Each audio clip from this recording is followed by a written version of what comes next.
¿Qué tal? Bienvenidos a un nuevo Diálogo Comanche. Estamos acá en la 107.7 FM en Uniradio. Tenemos a Diego Varela en los controles, a Fabiana Fernández en la producción y a nuestro querido amigo de cámaras que...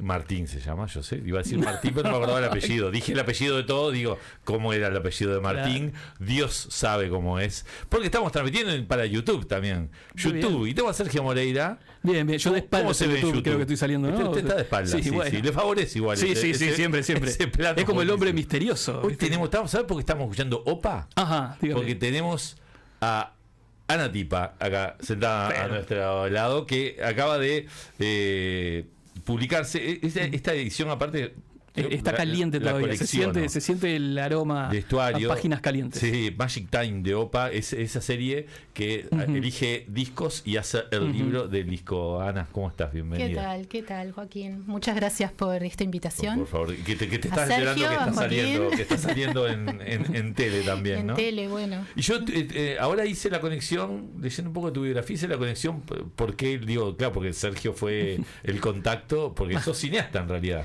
Así es. Bueno, en realidad, esa realidad en la que se mezclan un poco todas las cosas, ¿no? Digamos que hasta el momento he sido más que nada cineasta, sí.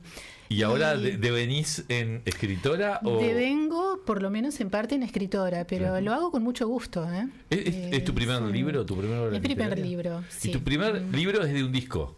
Mi primer libro es de un disco. Me encanta, cuando se mezcla un poco. Se mezcla un poco todo, ¿no? Porque se mezclan películas, una libros, cineasta discos. Acaba de hacer un disco sobre un libro. Sí, así es. Al revés.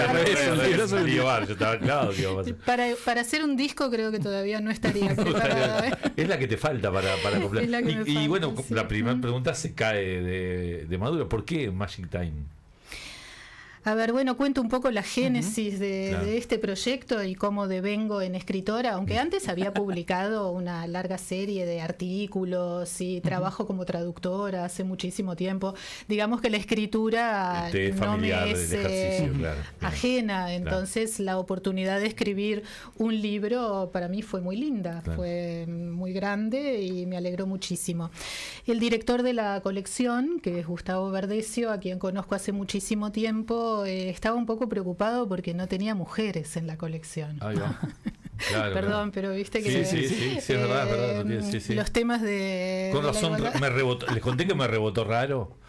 Yo quería hacer el libro de Raro y me dijo que no, que ya tenía uno del cuarteto. Mira. Lo acabo de contar en otro programa, pero yo cada vez que puedo lo cuento esto. Gustavo, te odio. No pasa nada. ¿Sí? ¿Y eso por qué? Porque ya había sacado un libro del cuarteto. Hay un libro que es de Otra Navidad en las Trincheras. Sí. Entonces dijo que no quería repetir banda y no sé qué. Lo raro es otra banda. Se llama igual, pero es otra. Pero no pude convencer. Bien. No, y no soy mujer. Son, digamos, muy mal por todo el lado. No, lo cuento de manera un poco anecdótica. Claro. Seguramente ese no fue el único motivo. No. Pero, a ver, en ese momento era una de las preocupaciones de Gustavo que a mí me dio bastante risa porque, bueno, todo esto, no quiero irme por las ramas, pero a veces me hace un poco de gracia, ¿no? Toda esta voluntad de inserción, a veces un poco forzada, ¿no? Claro, pero bueno, me parece que está bien. Hay una etapa en que hay que forzarla para que se naturalice. Para que después fluya, ¿no? Quizás sí, eso me dicen algunos y algunas. Sí. A veces es una amiga muy feminista que una vez, yo tenía un programa cuando vivía en España que se llamaba Música Oriental. Y pasaba música uruguaya. La gracia estaba ahí, ¿no? En jugar. Los españoles escuchaban pensando escuchar música de Japón japonesa, y eso. Y aparecíamos nosotros con radio y estas cosas. Entonces, yo tenía como el criterio de que en los 6-7 temas que pasaban, porque hablábamos mucho, hubiera por lo menos una artista, una mujer. Claro. Y mi amiga feminista de España me decía, qué cuota horrible, ¿cómo una? Pasar la guitarra. Claro, una ya me costaba la vida. Imagínate. Bueno, entonces así fue que... No, a ver, esto era, no sé, extendimos un poco sobre esta pequeña anécdota, pero en realidad fue lo que dio pie a luego... Pero él te dijo, elegí un disco. Sí. ¿Fue así? O sea, lo primero fue, ¿no te gustaría escribir? Bien. Me dijo, vos que escribís tan bien, ¿no te gustaría escribir uno de los libros de la colección? Y sí, le digo, me gustaría. Hola. ¿Cómo te va, Ana? Acaba de entrar Cristian Fon y ya ¿se conocían? Sí, claro. Cristian conoce a todo el mundo, es como una cosa generaliza. Estaba hablando justo en el pase con el programa anterior, digo, y tenemos a Sergio Moreira y Cristian para hablar de cine, saben, 200 más que ya. Ana, también para hablar de cine y de música, porque el disco de OPA, que música también Cristian Fon. O sea, yo me podría ir hoy y dejarlos a ustedes, que lo harían mucho mejor que yo. Aprovecho para que está escuchando la gente de Estuario, porque estoy esperando el ejemplar de Magic Time. De Magic Time, claro. Aparte es un disco que quiero mucho, entonces no me pienso perder esta colección. Estábamos justo en ese momento de que le llaman y le dicen, bueno, elegí un disco, y vos dijiste Magic Time.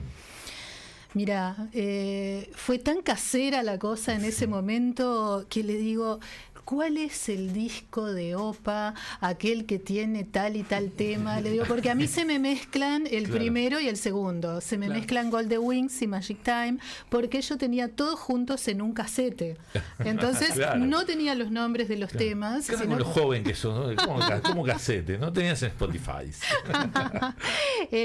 No, era una vida anterior. Claro. Bueno, en ese casete, que es algo que también cuento en el libro, aparecían, estaban grabados todos estos temas de manera más o menos desordenada. ¿Tenías alguna otra opción de disco o vos en cuanto te dijeron dijiste un disco de OPA? No, dije un disco de OPA, le dije, bueno, ¿cuál era este que tiene tal tema? Y él me dice, ese es Magic Time. Bueno, le dije, quiero hacerlo sobre ese. Y le pareció bárbaro. Bueno, viste que no sé si has leído algún otro libro de la colección, pero vieron que tienen como diferentes formatos, novela, algunos son ensayos más musicales, otros tienen casi como una entrevista incluida. ¿Por dónde lo agarraste esto? Bueno, esa fue una de las características de la colección que me pareció más atractiva, que no se trataba de un libro de análisis musical, además porque no habría estado a la altura, ¿no? De hacer un análisis musical. No soy crítica musical, ni sí estudié música cuando era muy joven, pero no era mi papel realmente. Se podía encarar como uno quisiera. Leí varios de los libros, como bien dijiste, alguno es una novela, alguno analiza hasta los últimos detalles de cada tema. De las notas, claro. Exacto, había de todo y bueno, encaré el mío como me pareció a mí, que fue contando mi vínculo personal con ese disco que existe, contando cómo surge ese álbum, cómo se llega, pero yéndome muy, muy atrás, cómo se llega a la circunstancia en la que los creadores de ese disco están para que eso nazca. Pero no solo la circunstancia de ellos, sino una circunstancia casi mundial, te diría. Claro, maravilloso. Cristian, si a vos te pidieran un libro de un ya disco, me han pedido. ¿Te han pedido? De la colección de Estuario, sí. Y bueno... Dijiste raro, no me digas nada. El tipo estaba traumado. No. En la charla, creo que nunca charlé de esto, de hecho, en la charla con Martín Fernández, yo escribí un libro para Estuario hace años, en el año 2011, y además he seguido de cerca la colección, creo que... De algunos fui prologuista y en otros estuve en la presentación, formé parte de la presentación. Hay algunos que me gustan mucho, otros con los que no conecté, pero ahí en la colección destaco, por ejemplo, creo que Medio Campo, Andrés Torrón, es un punto fuertísimo. Fines de Ignacio Martínez, es otro punto muy, muy alto de la colección. Y yo propuse un disco que Octubre, Carolina Bello. Ese no lo leí, pero está ahí como en la lista. Yo lo leí, está en la torre de libros ahí esperando, que cada vez es más alta esa torre, dicho sea de paso. El libro que yo le dije a Martín de Estuario que a mí me gustaría hacer, porque no solo por la historia que hay detrás, sino porque es como es curioso, es uno de los grupos más masivos que ha dado el Uruguay. Y sin embargo nos cuesta apropiarnos de ese fenómeno, que es el disco Stop de Los Iracundos. Es el primer disco de estudio de Los Iracundos, que de hecho cumplió 60 años, la edición del disco salió en agosto del 64, pasó totalmente desapercibida esa efeméride. Y estamos hablando de un disco que fue fenomenal, no solo, digamos, por lo que generó, que comenzó a marcar la expansión de Los Iracundos puntualmente en el continente. Es cierto, es un disco grabado en Argentina, que sale a través de Camden, que era una subsidiaria de RCA, pero no dejaban de ser 5 pibes de Paysandú. 6 pibes de Paysandú. Claro. Es que venían acá en camión a tocar el programa de Rubén Castillo, es decir, que cargaban sus amplificadores, instrumentos y demás, y que habían logrado, por hacer todo el circuito de bailes del norte sobre todo, tenían un bagaje brutal. Lo habían logrado un sonido depuradísimo. Los instrumentales de los iracundos, ojo con los instrumentales de los iracundos. Claro. O sea, de un aparte, refinamiento. El bagaje ese del toque en los bailes. Yo leí hace muchos años un libro sobre los Beatles y me acuerdo que contaban que la etapa que ellos tocaron ahí en Alemania, en el puerto para los marineros en Hamburgo, que se queda todas las noches palo y palo. Dice que 14 horas. O sea, se explican casi por eso, porque estaban horas y horas dándoles todo juntos. Entonces, claro, cuando les tocó pasar un estudio, ya lo tenían. Bueno, pero nunca prosperó. La verdad, yo saludo mucho a la gente que le dedica tiempo, investigación, estudio para plasmar en un libro que desde ya es una empresa no lucrativa, muy satisfactoria desde muchos puntos de vista, y no descarto que volver a charlar sobre la colección. Ahora ya tengo como 3 o 4 discos más en la cabeza, claro. Pero... No, pero ese es maravilloso. Sí. A Cristian lo tendremos acá por muchos motivos, pero uno de ellos, así, Kenchi, es Bebo Humberto, Teatro del Anglo, viernes a las 21 horas. Sí. Dana Lieberman, Flor Infante, Pablo Llenard y Christian Ford haciendo de muerto. Exacto. Álvaro Carrero y dirección de Juan Luis Granato. Sí.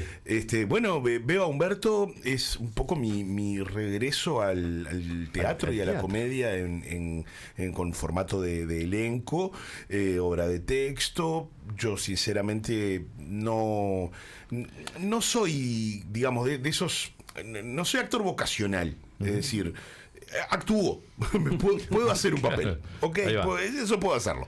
Todo el método, todo esa cosa. No, mi formación ha sido siempre como pasó por otros lados, entonces me cuesta mucho ensayar, me da mucha pereza. Lo que pasa es que viene Juan Luis Granato, cuyo trabajo en comedia yo venía siguiendo, y me pareció un director y un productor que ya estaba empezando a mostrar unas obras muy interesantes. Especialmente soy muy fanático y la recomiendo mucho, La obra que sale mal, en Teatro del Notariado. Es una joya, o sea, una obra que está pensada para que